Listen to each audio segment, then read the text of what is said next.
Shalom. Shalom. Bapak Ibu Saudara yang terkasih di dalam Tuhan, first of all, saya mau mengucapkan terima kasih kepada teman-teman dari Bonang ya, dari GSCA Bonang.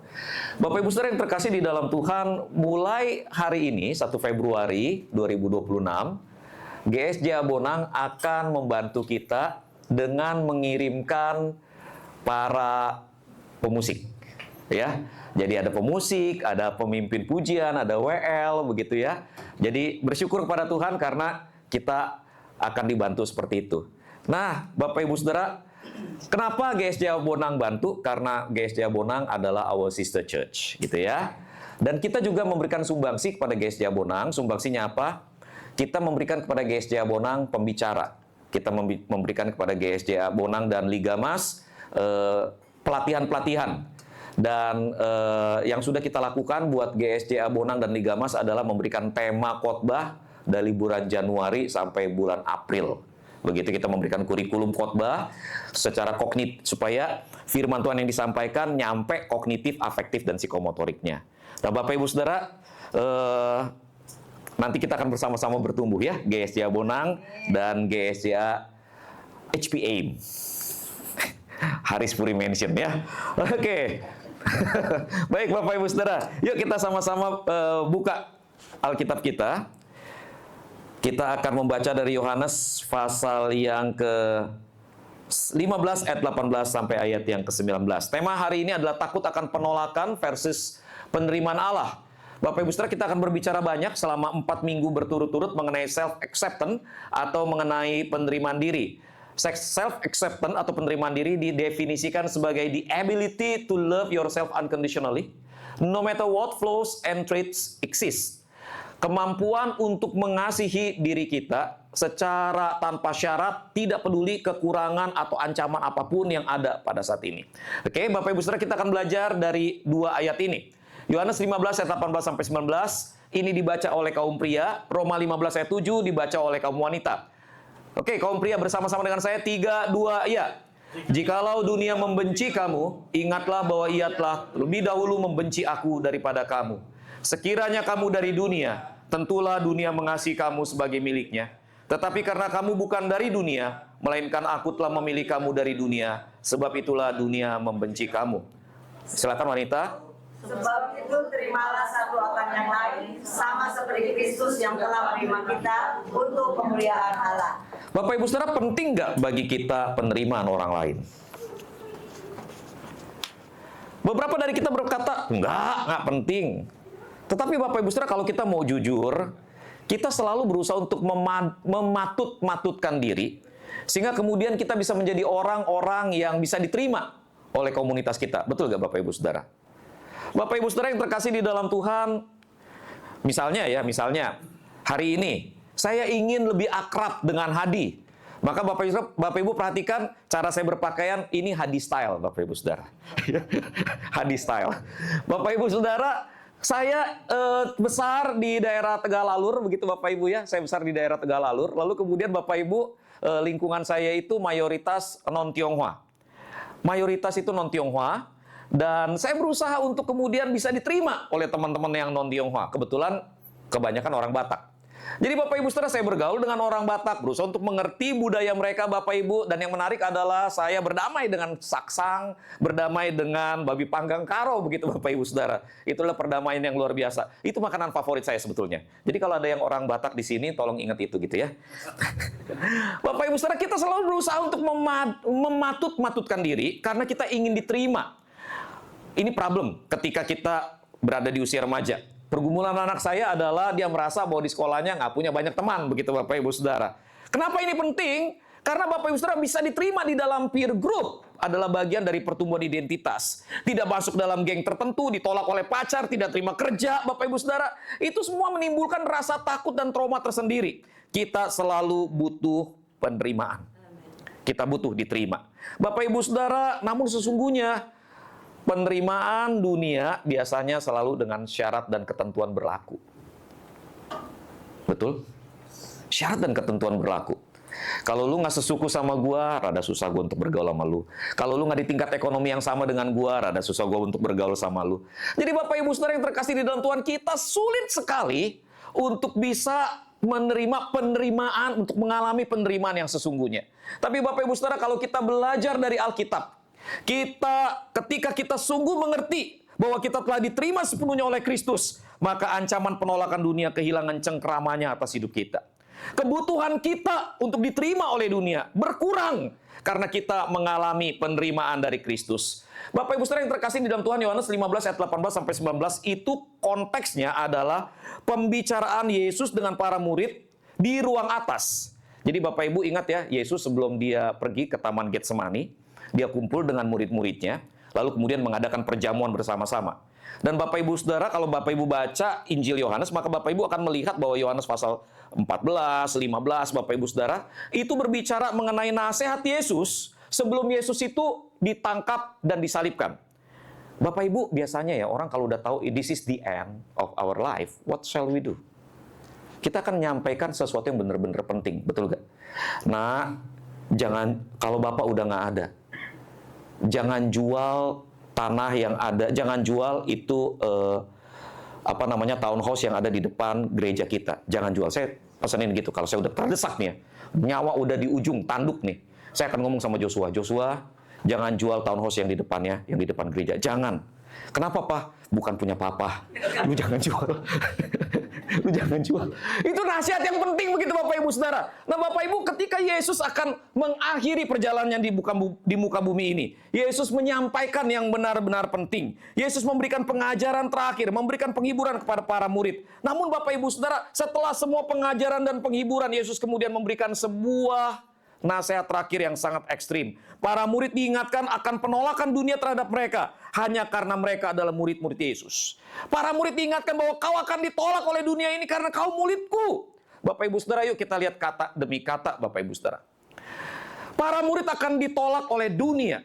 Yang dimaksud dengan dunia di sini Bapak Ibu Saudara bukanlah dunia atau bumi yang kita pijak, bukan Bapak Ibu Saudara. Ketika Yesus berbicara tentang dunia, Yesus berbicara mengenai kosmos, sistem manusia yang terorganisir dalam pemberontakan dan ketidakpercayaan kepada Allah. Dengan kata lain Bapak Ibu Saudara, Yesus berbicara mengenai sistem sosial di mana kita ada di dalamnya, sistem finansial di mana kita ada di dalamnya, sistem politik di mana kita ada di dalamnya. Ketika kita kerja di kafe misalnya, mayoritas teman akan membangun sebuah culture di mana kita kemudian beradaptasi. Ketika kita berbisnis, dunia bisnis akan membangun culture di mana kita terpaksa harus hidup di dalamnya. Ketika kita berkarir, dunia karir akan membangun sebuah culture di mana kita terpaksa harus hidup di dalamnya. Kemarin saya ngobrol dengan Papa Steve ya, dengan papanya Steve. Steve tahu dong? Ko Hansen ya, dengan Ko Hansen ngobrol tentang kerjaannya, Ci ya. Bapak Ibu, ketika saya dengar Ko Hansen cerita tentang pekerjaan yang beliau geluti, saya pulang tuh bilang begini sama istri saya, gua bersyukur ya, gua ngalamin hidup yang Ko Hansen alami cuma 1 tahun. Cuma 1 tahun. Sementara Ko Hansen harus menjalani hidup itu sebagai profesi. Waduh, Bapak Ibu Saudara, sistem kerjanya mesti begini, mesti begitu, mesti begini, mesti begitu. Saya ya, sebetulnya gini, ngedengerinnya kan tenang ya, Cie. Kayak orang ngedengerin tenang, tapi dalam hati tuh celangap. Kok begini? Waduh, kok begini? Gila Bapak Ibu Saudara, hidup yang dijalani begitu keras. Tapi kalau misalnya nggak jalani dengan cara seperti itu, dengan keekstriman, dengan violence yang ekstrim seperti itu, apa yang terjadi? Ditendang keluar dari dunia bisnisnya Bapak Ibu Saudara. Dengan kata lain, mau nggak mau, suka nggak suka, Ko Hansen harus terlibat di dalam dunia, di dalam kosmos, di dalam sistem yang mengharuskan dia hidup seperti itu. Sama kita semua Bapak Ibu Saudara. Saya tadi nasihatin anak-anak saya di dalam mobil bahwa melayani adalah tanggung jawab semua orang Kristen, tetapi kebetulan Bapak lu pendeta. Sehingga kemudian mau nggak mau, suka nggak suka, ada sebuah sistem penilaian yang diterapkan kepada saya dan kepada keluarga saya. That is the system. Bukan kita bilang sistem ini jahat, tetapi maksudnya begini, di dalam segala aspek kehidupan kita, di dunia ini, ada satu sistem di mana kita terpaksa harus hidup di dalamnya. Dan kalau kita berada di dalam dunia yang memberontak pada Allah, maka mau nggak mau Bapak Ibu Saudara, kita akan berada di dalam satu sistem yang memberontak kepada Allah. Dan kita dipaksa dalam tanda kutip, memilih antara memberontak pada Allah atau mentaati Allah. Dunia ini Bapak Ibu Saudara membenci kita. Nah, kebencian kata benci yang digunakan adalah miseo, Bapak Ibu Saudara. Yang menarik adalah di dalam tensisnya, kebencian dunia kepada kita tidak bersifat pasif. Tahu nggak sih kebencian yang pasif? Saya ngeliat Lukas, nggak suka. Gini doang nih. Nggak ngapa-ngapain, cuma ngomongin Lukas sama Jerry. Jerry, lu tau nggak sih Lukas? Hah? Belum diet dia. Misalnya begitu. Itu kebencian yang pasif. Tapi dunia ini kebencian terhadap kita orang percaya aktif. Artinya dunia ini akan berusaha sebagaimana caranya untuk menganiaya kita, untuk mengeliminasi kita, untuk melukai kita. Jadi kebenciannya tidak pernah pasif, kebenciannya aktif. Bagaimana caranya menjatuhkan iman kita, bagaimana caranya menghancurkan kekristenan yang kita yakini. Itu cara dunia, Bapak Ibu Saudara. Dunia bereaksi secara aktif pada anak-anak Allah. Reaksinya sebenarnya begini nih Bapak Ibu Saudara, jangan salah ya. Dunia tidak membenci secara aktif orang Kristen. Ini dulu pahami. Saya ulangi sekali lagi ya. Dunia tidak secara aktif membenci orang Kristen. Bingung nggak? Dunia hanya membenci secara aktif orang Kristen yang aktif. Dunia hanya membenci secara aktif orang Kristen yang berfungsi. Orang Kristen yang tidak berfungsi, orang Kristen yang pasif, orang Kristen yang suam-suam kuku, teman dunia. Dunia nggak akan bereaksi secara aktif pada orang-orang Kristen semacam ini. Jadi kalau saudara kemudian berpikir begini, enggak loh pastor, enggak saya orang Kristen tapi saya lingkungan pergaulan saya biasa-biasa aja. Well, maybe there is something wrong with you. Bapak Ibu Saudara, istri saya suka bilang begini, gua heran ya. Di dalam organisasi kalau lu ada begitu ya, lu kemungkinan cuma ada dua. Kemungkinan cuma ada dua. Kalau orang itu nggak merasa terancam sama lu, ya, orang itu ya berteman sama lu. Tapi dalam hati saya, ya memang harusnya begitu ya. Kalau kita berfungsi secara aktif, maka kemungkinan cuma dua. Orang yang setuju sama kita, berteman dengan kita. Orang yang nggak suka sama kita, bereaksi secara aktif kepada kita. Cuma itu kemungkinannya. Lu disukai, lu nggak disukai. Cuma itu doang. Tapi kalau begini nih saudara ya, orang-orang di sekeliling saudara tidak bereaksi apa-apa pada saudara, artinya saudara, maaf ya, hidup kita lebih parah daripada kentut. Hei, halo, kentut itu angin, nggak senang lu pulangin. Betul gak? Maksudnya gini nih ya, kentut aja, begitu dia dilepaskan dari tahtanya, tanpa suara, tanpa kata-kata, dia akan menimbulkan reaksi pada orang-orang di belakang kita. Kehadirannya menimbulkan dampak. Kentut. Orang Kristen kehadirannya tidak menimbulkan dampak lebih parah daripada kentut. Maaf saudara. Orang Kristen seharusnya menimbulkan dampak dan dunia bereaksi pada orang Kristen yang berdampak. Nah saudara, itu sebabnya Bapak Ibu Saudara pilihannya cuma dua, Bapak Ibu Saudara. Tetap berada di dalam kosmos, tetap berada di dalam sistem dunia, atau keluar dari sistem dunia. Para murid adalah orang-orang yang dikeluarkan dari sistem dunia, bukan karena mau. Sekali lagi Bapak Ibu Saudara. Para murid dikeluarkan dari sistem dunia, bukan karena mau. Tetapi karena para murid memang dipilih oleh Yesus Kristus untuk diselamatkan dan dilahirkan kembali. Gampangnya begini Bapak Ibu Saudara. Kalau dua anak saya ini disuruh memilih jadi anak pendeta atau jadi anaknya konglomerat, pilihannya adalah konglomerat. Masalahnya adalah mereka nggak punya hak memilih Bapak Ibu Saudara. Either mereka suka gereja ini atau nggak suka gereja ini, either mereka suka bapaknya pendeta atau nggak suka. They don't have any right to choose. Nggak punya hak Bapak Ibu Saudara. Kenapa? Karena begitu brojol udah anak pendeta. It is not their decision. Jadi problemnya adalah begini nih. Ketika dilahirkan sebagai anak pendeta dan tidak berfungsi sebagai anak pendeta, baru mereka punya masalah. Halo? Jadi ketika Bapak Ibu Saudara dilahirkan kembali sebagai anak-anak kerajaan Allah, you don't have any choice. It is not your option. Anda tidak memilih untuk dilahirkan sebagai anak-anak Allah. Oke? Anda hanya dilahirkan sebagai anak-anak Allah. That's it. Titik. Itu pilihan Allah, hak prerogatif Allah, kedaulatan Allah. That's it. Dan itu bukan problemnya. Problemnya adalah setelah dilahirkan sebagai anak Allah, Anda tidak berfungsi sebagai anak Allah. Itu baru problem. Nggak ada anak pendeta yang diomongin begini. Wah, kamu baik ya. Kamu terlibat terus dalam pelayanan ya. Hebat, dasar anak pendeta. Ada nggak yang ngomong begitu? Nggak ada. Nggak ada. Anak pendeta berfungsi, nggak ada yang muji. Halo? Setuju? Karena memang harusnya begitu. Tapi begitu anak pendeta nggak berfungsi, lu tatoan, lu kan anak pendeta. Gila, lu anak pendeta tatoan, misalnya begitu. Padahal yang ngomong juga tatoan. Dan dia nggak mau dikritik karena tatonya. Kenapa? Karena tatonya salib. Tatonya salib. Nggak mau dikritik misalnya begitu, Bapak Ibu Saudara. Dengan kata lain maksud saya begini nih. Nggak ada orang yang akan memuji kita karena kita berfungsi sebagai anak-anak Allah. Oke? Tapi trust me this.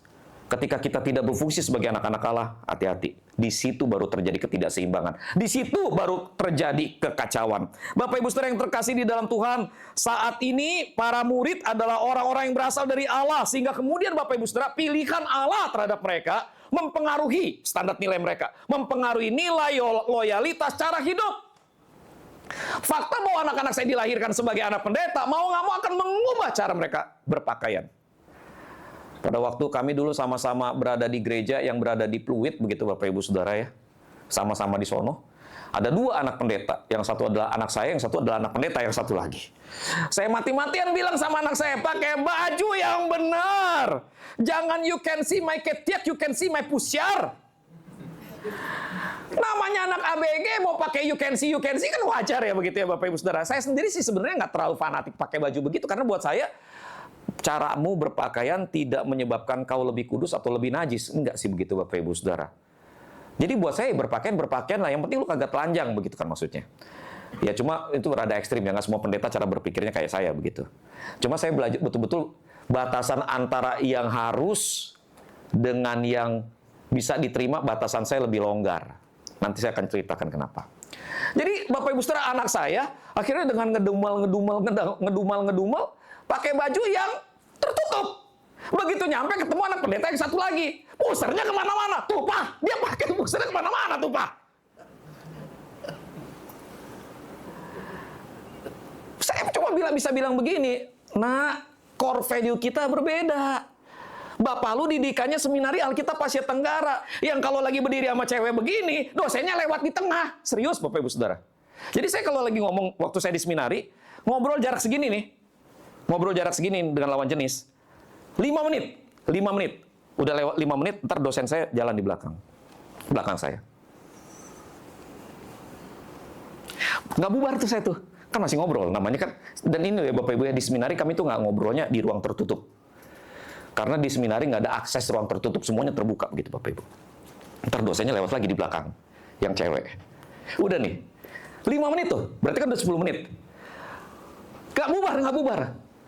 5 menit ketiga, menit yang ke-15, dosen saya lewat di tengah-tengah. Terus berhenti sebentar, saya pikir ini sudah 15 menit. Lu bayangin, Bapak Ibu, saya pertama kali keluar dari seminari, ketemu sama anak-anak pemuda di gereja yang dulu saya layani. Namanya anak pemuda ya. Biasa kan kalau ngobrol kadang-kadang suka begini, Ko Jimmy apa kabar? Itu kalau cewek, Ko Jimmy apa kabar? Saya refleks begini loh. Refleks Bapak Ibu Saudara. Bukan karena saya merasa dia najis atau saya kudus. Nggak begitu gitu Bapak Ibu Saudara. Kagak terbiasa.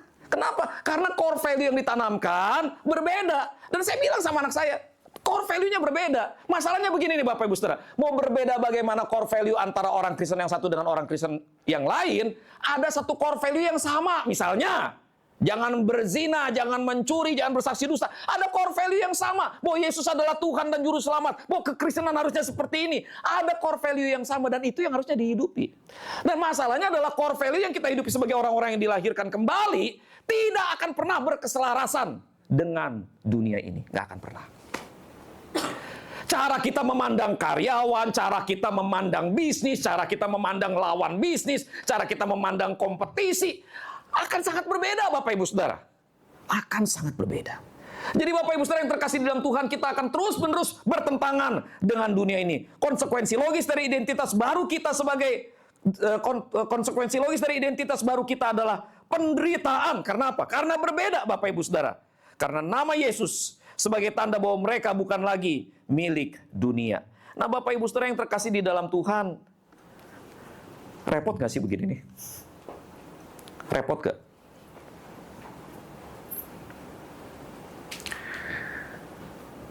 Repot sih Bapak Ibu Saudara. Saya bersyukur ya kemarin ya, beberapa minggu yang lalu, Hadi dan Cindy sudah menikah. Jadi Bapak Ibu, ini adalah pasangan Hadi dan Cindy. Pak Sutri sekarang beri plus Bapak Ibu ya. Bapak Ibu kan biasa ya, kalau saya khotbah itu kan biasa, saya kalau khotbah kan selalu bilang begini, Bapak Ibu Saudara bersyukur punya pendeta yang ganteng gitu ya. Bersyukur punya pendeta yang ganteng begitu. Dan semua jemaat ketawa. Itu antara ketawa merasa lucu atau penghinaan. Tapi kemarin Bapak Ibu Saudara, waktu saya khotbah di pernikahannya Hadi dan Cindy, saya bilang, wah, istri saya mestinya bersyukur punya suami ganteng kayak saya. Nggak ada yang ketawa. Nggak ada yang ketawa. Dalam hati saya, mungkin joke-nya berbeda kali ya. Taste joke-nya orang Jakarta Barat sama Jakarta Selatan agak beda. Lalu kemudian setelah itu makan-makan, saya duduk di belakang menikmati makanan yang sudah disediakan oleh kedua mempelai, Bapak Ibu Saudara. Lalu para tamu juga ngambil, karena kan duduk paling belakang, sengaja karena dapurnya sebelah belakang. Jadi gue kalau mau nambah kan langsung ke sumbernya begitu kan. Ternyata orang-orang karena ngambilnya dari situ juga, berderet ngambil, gue duduk di belakang liatin orang-orang yang mau nyalamin Hadi sama Cindy. Baru gue sadar, 80-90% tamu undangannya artis. Jadi lu bayangin gak gue ngomong di tengah-tengah artis bahwa gue paling ganteng di dunia? Nggak sesuai sih. Pertanyaannya sekarang adalah gini nih. Pertanyaan adalah gini. Emang kalau artis pasti lebih ganteng gitu daripada pendeta? Hah? Menghina amat lu.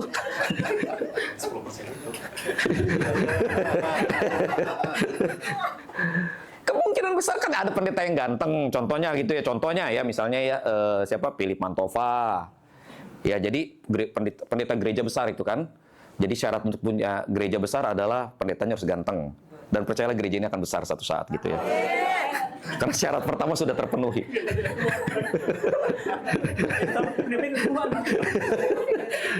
Tapi maksud saya begini nih Bapak Ibu Saudara. Nggak semua artis kan ganteng ya. Nggak semua artis ganteng. Cuma kita langsung bisa tahu itu artis. Kenapa Bapak Ibu Saudara? Cara berpakaian, cara mereka bawa diri, itu kan kelihatan banget. Paling kagak kan ketahuan. Pendeta cuma saya satu kayaknya. Walaupun Oma datang, Oma Yeni datang. Karena saya satu-satunya yang pakai toga begitu Bapak Ibu Saudara. Tapi kan kelihatan nih, waduh yang ini artis, gue udah tahu nih cara berpakaian. Sehingga kemudian kalau saya mau diterima oleh mereka, saya kan harus menyelaraskan diri dengan mereka. Akan sulit Bapak Ibu Saudara. Akan sulit kita orang-orang percaya, ini konteksnya maksudnya begini ya.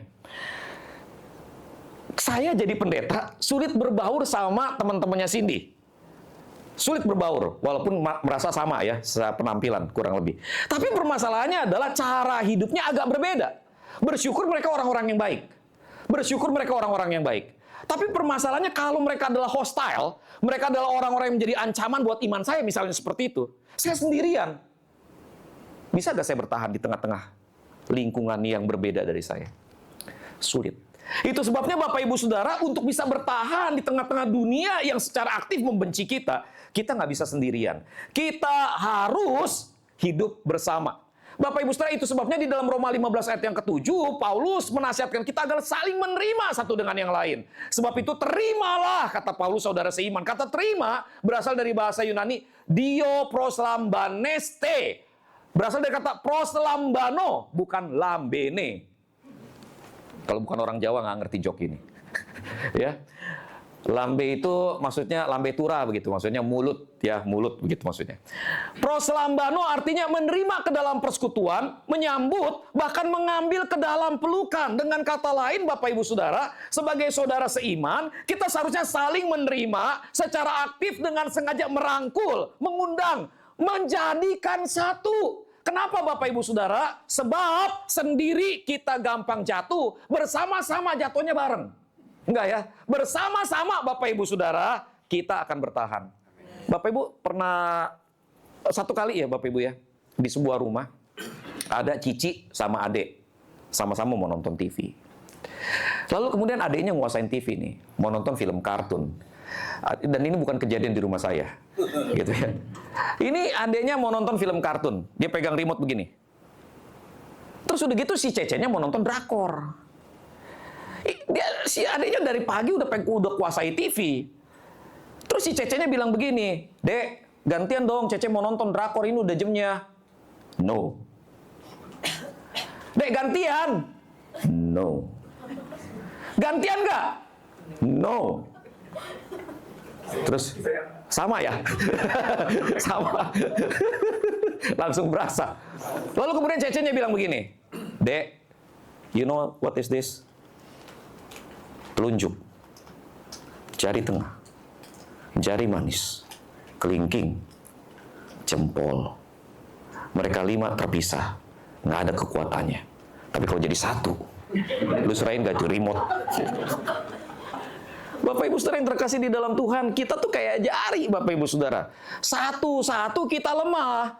Tapi kalau kemudian kita bersatu, Bapak Ibu Saudara, kita jadi kuat. Kita bisa saling mengingatkan satu dengan yang lain. Lu hati-hati lu, jangan bisnis yang kayak gituan lu. Lu inget lu, nggak sesuai dengan iman kita. Ayo kita lakukan ini. Bapak Ibu Saudara, Cindy itu lucu ya. Dia setiap kali mau ngambil kerjaan, entah itu syuting, entah itu film, selalu tanya dulu, "Kok filmnya kayak begini kok, judulnya kayak begini kok, terus nanti skenario-nya kayak gini." Jadi percayalah Bapak Ibu, film itu belum muncul, saya udah dapat bocoran. Boleh nggak ambil kok, boleh nggak ambil kok. Bapak Ibu Saudara, dalam hati saya, sini nih kayaknya hidup gue udah banyak banget bebannya, udah mesti ngeliat film lagi. Tapi iya ya, menarik banget loh Bapak Ibu Saudara. Saya ketika ngobrol sama Cindy, saya baru ngerti, oh iya ya, kalau film ini muncul begini, konsepnya nanti orang akan begini. Ngerti gak Bapak Ibu Saudara? Tapi paling enggak kan Bapak Ibu Saudara ya, ada satu orang yang mau main film ini, dia tanya dulu sama Bapak Pendetanya, coba tanya, ini sesuai gak dengan iman kita? Dan saya sebagai gembala kan bisa mengingatkan, "Sin, yang ini jangan diambil. Sin, yang itu boleh diambil." Tapi nggak pernah ya Koko ngelarang ya? Nggak pernah ngelarang ya? Iya, Koko cuma mengingatkan 1/10-nya, Sin. Cuma mengingatkan gitu. Tapi begini loh, maksud saya selama filmnya it's okay gitu ya, selama ini bisa dikerjain dan ini kemudian jadi dampak, begitu silakan aja. Dan saya selalu ngingetin Cindy, "Sin, filmnya mungkin nggak terlalu ideal karena yang bikin juga punya konsep yang berbeda dari kita, tapi you do your best. Jadi bintang film yang bagus sampai kemudian orang mau nggak mau harus notice you. Dan kemudian nanti kamu dipanggil, lalu kemudian ada acara apa tuh, apa yang kayak kita biasa diwawancarain gitu, premier ya, yang diwawancarain gitu. Iya gitu, misalnya kayak gitu loh, nggak ngerti tuh istilah gitu. Pokoknya ada kayak gitu, ditanya dan di situ baru kita kemudian memberikan nilai-nilai Kristiani begitu loh Bapak Ibu Saudara. Jadi Bapak Ibu Saudara, itu kekuatan ketika kita hidup bersama-sama sebagai saudara seiman. Itu kekuatan ketika kita bisa hidup bersama-sama sebagai gereja, Bapak Ibu Saudara. Itu sebabnya Bapak Ibu, saya selalu sedih kalau banyak orang Kristen berpikir datang ke gereja seminggu sekali udah cukup buat dia. Datang, memuji Tuhan, mendengarkan khotbah, dan yang terbaik tidak lupa memberi persembahan. Haleluya. Tapi permasalahannya, that is not enough for you. Karena kekristenan bukan cuma masalah datang dan beribadah. Kekristenan berbicara mengenai bagaimana kita sebagai sebuah komunitas saling menguatkan dan kemudian hidup bersama-sama supaya kemudian kelak kita bisa memberi dampak pada dunia ini. Kekristenan bukan cuma masalah datang beribadah bersama-sama, enggak Bapak Ibu Saudara. Kekristenan selalu masalah bagaimana kita bisa hidup bersama untuk kemuliaan Tuhan. Itu sebabnya Bapak Ibu Saudara, kekristenan selalu berbicara mengenai diterima dan menerima Bapak Ibu Saudara. Selalu berbicara mengenai diterima dan menerima. Karena kita sudah diterima oleh Kristus, maka kita harus menerima saudara seiman kita. Sebagaimana identitas kita berubah Bapak Ibu Saudara, demikianlah kita menolong saudara seiman kita bertumbuh di dalam identitasnya yang baru. Bapak Ibu Saudara, secara eksternal Bapak Ibu Saudara kita menghadapi tantangan dari dunia ini. Kita harus siap untuk menghadapi kebencian. Tetapi secara internal Bapak Ibu Saudara, kita harus belajar untuk saling menguatkan satu dengan yang lain. Bapak Ibu Saudara yang terkasih di dalam Tuhan, di satu sisi kita dipisahkan dari dunia, tapi kita kemudian dipersatukan di dalam gereja. Apa penerimaan kita di dalam Kristus? Itu adalah alasan kenapa dunia membenci kita. Itu sebabnya jangan pernah sendirian ketika kita menghadapi dunia. Perlu keseimbangan yang vital Bapak Ibu Saudara. Perlu keseimbangan yang vital di mana ada kesatuan internal yang kokoh antara kita dengan Kristus dan di saat yang bersamaan kita saling menguatkan satu dengan yang lain. Saudaraku yang terkasih di dalam Tuhan, ini adalah hal yang penting buat kita. Karena Kristus sendiri yang memilih dan menerima kita. Penolakan dunia tidak dapat membatalkan status kita sebagai anak-anak Allah. Amin, Bapak Ibu Saudara. Dia yang menerima, dia yang memilih dan menerima. Penolakan dunia tidak bisa membatalkan status kita. Bapak Ibu Saudara, Injil membedakan segala-galanya.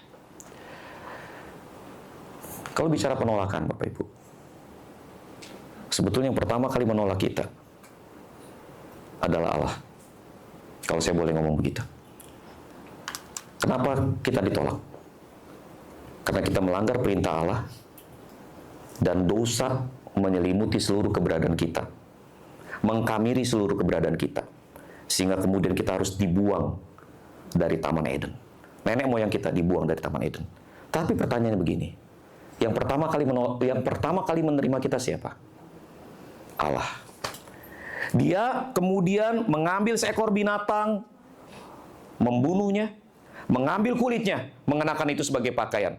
Bahkan lebih dari itu, Bapak Ibu Saudara, dia mengutus anaknya yang tunggal Yesus Kristus untuk mati di atas kayu salib. Dan yang menarik begini, Bapak Ibu Saudara, di dalam Yesaya pasal 53 ayat yang ketiga dikatakan begini, ia dihina dan dihindari orang. Seorang yang penuh kesengsaraan dan yang biasa menderita kesakitan, ia sangat dihina, sehingga orang menutup mukanya terhadap dia. Dan bagi kita pun, dia tidak masuk hitungan. Dengan kata lain, Bapak Ibu Saudara, ketika Yesus turun ke dalam dunia, dia turun sebagai orang yang dihina dan dihindari orang.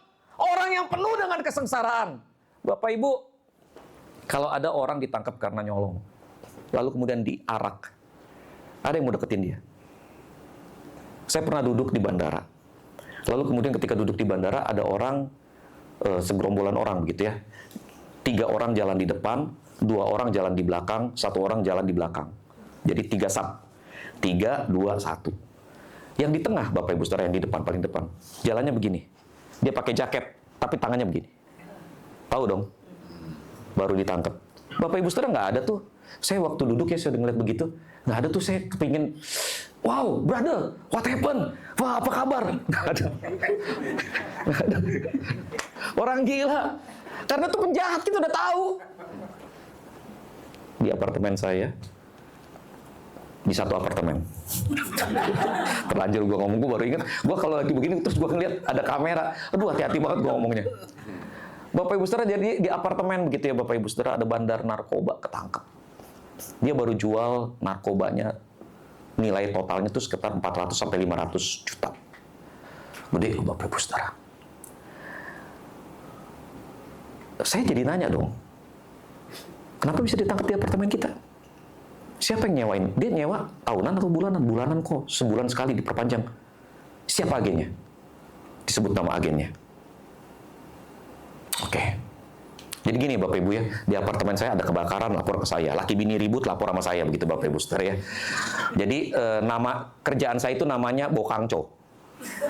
Nggak ada kerjaan, jadi gue ngerjain gitu-gituan gitu maksudnya. Adik sepupunya istri saya datang, kok lu bantu ngaturin di apartemen ini? Iya, wah lu Bokangco ya. Bokangco artinya nggak ada kerjaan, lu pengangguran lu. Jadi saya bilang, iya, jadi status saya Bokangco. Jadi mereka lapor, Pak, ada yang tangkap Pak. Hah, kenapa? Narkoba Pak. Gila Pak, omsetnya 500 juta, 400, 500 juta. Oh, itu nyewa. Bulanan Pak, bulanan. Siapa agennya? Disebut nama agennya. Itu malam tuh ya. Saya bilang, besok gua ketemu agennya. Gue pengen tahu kenapa dia sewain. Bagaimana prosedurnya masuk. Terus udah gitu, pengacara kami, kan di apartemen kami punya pengacara. Pengacara kami bilang begini, Pak, ada namanya si Kino itu Pak. Itu biasa tuh ngobrol sama orang itu Pak. Setiap hari ngobrol Pak. Tapi hari ini nggak pernah nongol itu si Kino. Ngerti maksudnya? Jadi dia punya teman ngobrol, si Bandar punya teman ngobrol sama orang ini, dan pada malam ditangkap, mulai besokannya, nggak ada yang nongol sama sekali, nggak beredar sama sekali orangnya. Oh, dan tahu nggak agen propertinya juga nggak nongol hari itu. Satu orang ditangkap nggak ada yang nongol. Kenapa? Jaga, nggak mau bergaul Bapak Ibu Saudara, nggak mau. Yesus pada waktu dia bawa patibulum, kayu yang akan digunakan untuk menyalibkan dia, Bapak Ibu Saudara, nggak ada orang mau deketin dia. Ketika dia berada di atas kayu salib, murid-muridnya lari meninggalkan dia. Bahkan murid yang paling dekat dengan dia, Petrus, sangkali dia 3 kali, Bapak Ibu Saudara. Yesus adalah orang yang dihina dan dihindari orang. Orang yang penuh kesengsaraan, yang biasa menderita kesakitan, Bapak Ibu Saudara. Dia ngerti apa artinya ditolak. Dia ngerti apa artinya ditinggalkan. Itu sebabnya saudaraku yang terkasih di dalam Tuhan, di atas salib itu, dia menerima penolakan kita. Dia menerima semua kesengsaraan kita. Supaya apa? Supaya kita bisa kembali bersekutu dengan Allah. Itu sebabnya Bapak Ibu Saudara, hanya di dalam Kristus yang memahami penolakan dan menganugerahkan penerimaan, kita menemukan identitas yang tidak tergoyahkan. Sebagai orang Tionghoa yang tinggal di tengah-tengah komunitas non-Tionghoa, Bapak Ibu Saudara, yang hampir setiap hari dikatain Cina, bongkeng, makan babi sekaleng, habis gua tempeleng.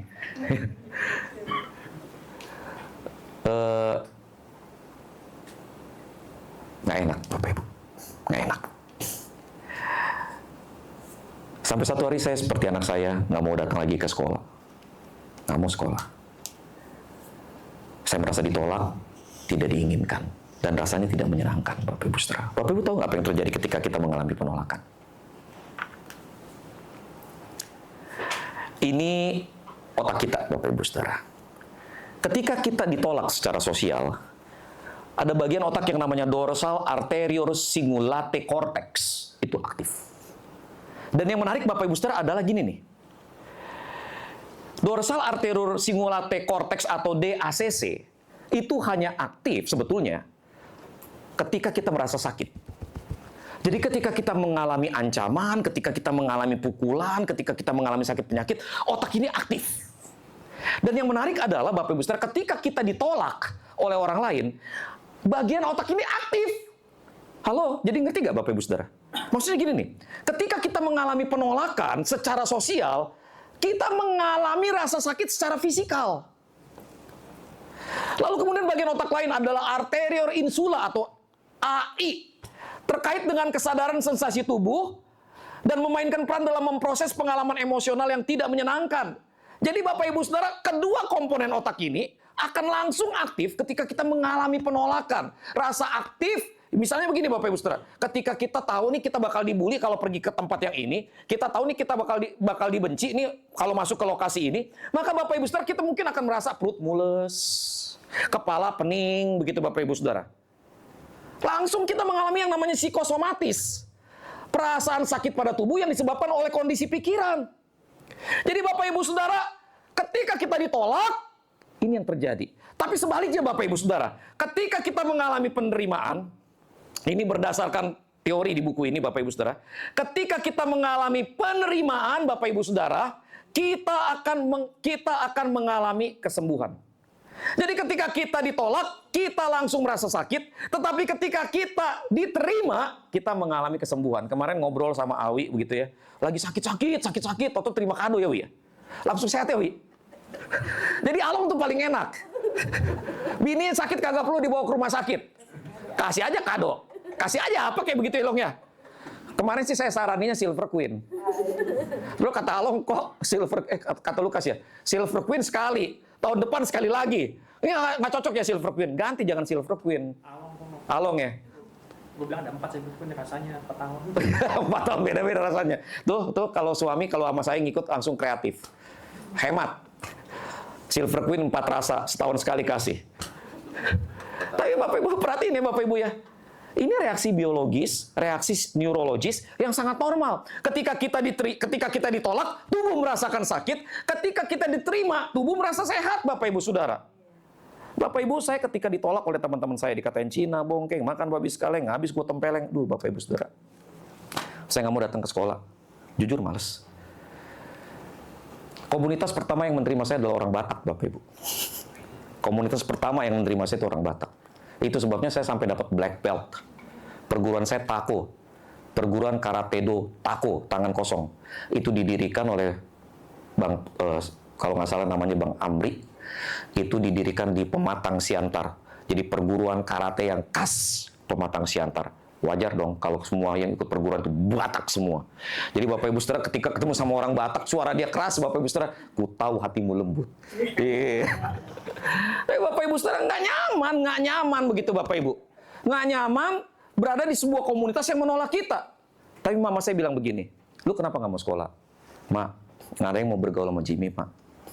Jimmy nggak punya apa-apa. Mama saya kemudian bilang begini, Jim, kalau orang bergaul sama lu karena lu punya apa, ketika lu nggak punya apa-apa, dia udah bukan temen lu lagi. Jim, kalau Yesus mati buat lu pasti orang penting. Amin Bapak Ibu Saudara.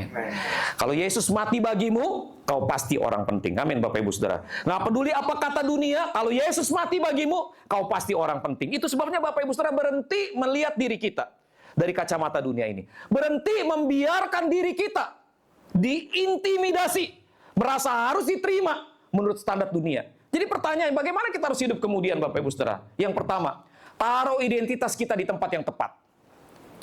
Setiap kali ketakutan akan penolakan muncul, katakan pada diri kita sendiri, Kristus telah menerimaku, itu cukup. Amin Bapak Ibu Saudara? Amin. Jadi ketika Bapak Ibu Saudara pergi ke sebuah pesta, di mana semua yang datang adalah orang-orang kaya kota Jakarta, Bapak Ibu Saudara datang ke pesta yang mewah, Bapak Ibu Saudara merasa pakaiannya sederhana, Bapak Ibu Saudara cukup katakan pada diri sendiri, Kristus telah menerimaku, itu cukup. Apa yang terjadi kemudian Bapak Ibu Saudara? Percayalah, tetap miskin. There's nothing change.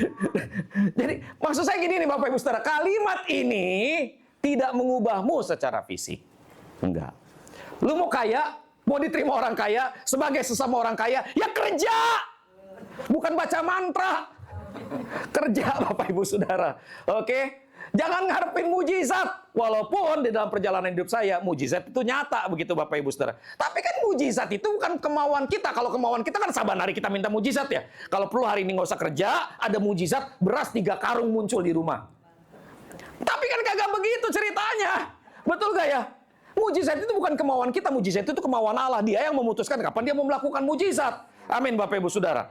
Jadi Bapak Ibu Saudara, tapi fakta ini benar. Bahwa Yesus mati buat kita. Yesus mencintai kita dan itu cukup. Itu cukup Bapak Ibu Saudara. Saya suka bilang begini. Ya, orang lain boleh nolak gua, asal gua ada bini, ada anak di rumah, semuanya sehat-sehat, gua cukup lah. Kadang-kadang Bapak Ibu Saudara, ketika kita ngerti yang terpenting buat jiwa kita nggak terlalu memerlukan hal-hal yang terlalu mewah sih sebetulnya. Betul nggak Bapak Ibu Saudara? Orang bilang begini, uang nggak dibawa mati.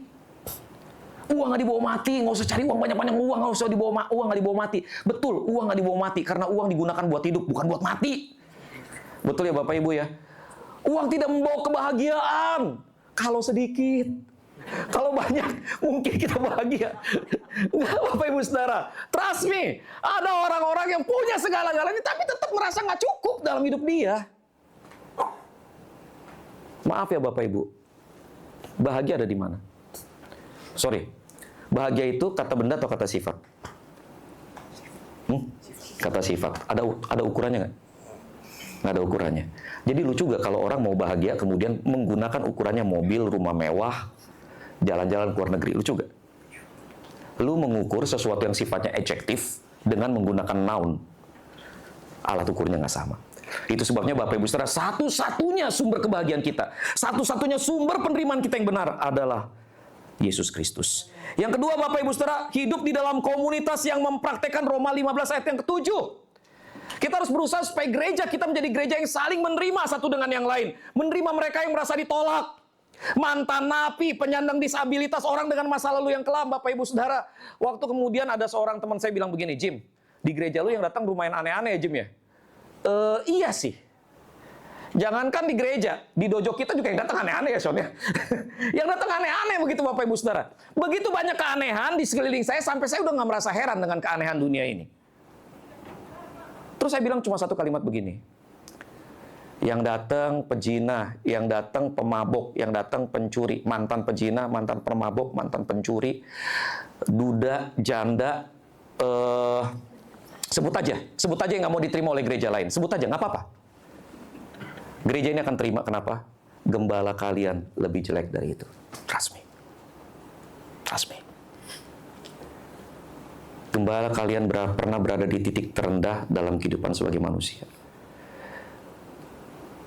Saya orang yang harusnya punya karir bagus, tapi saya mengambil sikap yang salah, tindakan yang salah, keputusan yang salah. Semuanya berakhir. Jadi kalau kemudian saudara berkata, gue orang paling berdosa, tell me, what kind of sin that you did? Trust me, I will understand. Kenapa? I was there. Dan saya bahkan sampai hari ini saya nggak berani mengklaim bahwa saya adalah orang yang paling benar. Enggak, Bapak Ibu Saudara. I know my sin. I know my struggle. I know my flaws. Saya tahu. Itu sebabnya Bapak Ibu Saudara, saya mau jadi orang yang membuka tangan lebar-lebar buat orang yang merasa dirinya nggak layak.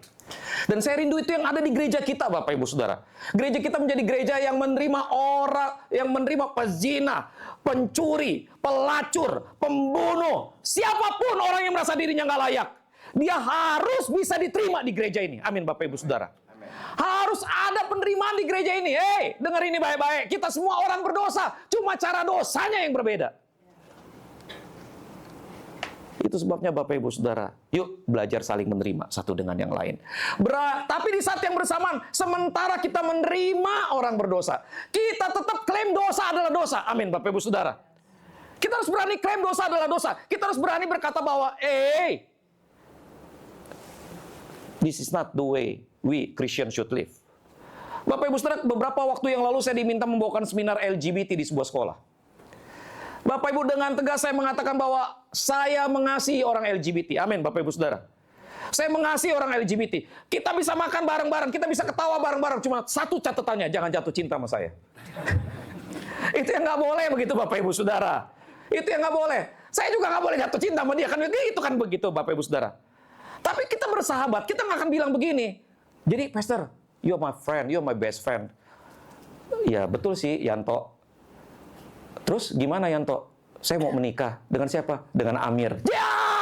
Nggak bisa itu!